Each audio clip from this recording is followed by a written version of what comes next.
வச்ச ஆசையெல்லாம் பத்திரமாயிருக்குதையா.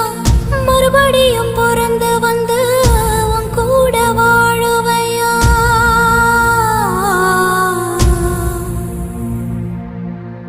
புத்தி வச்ச ஆசையெல்லாம்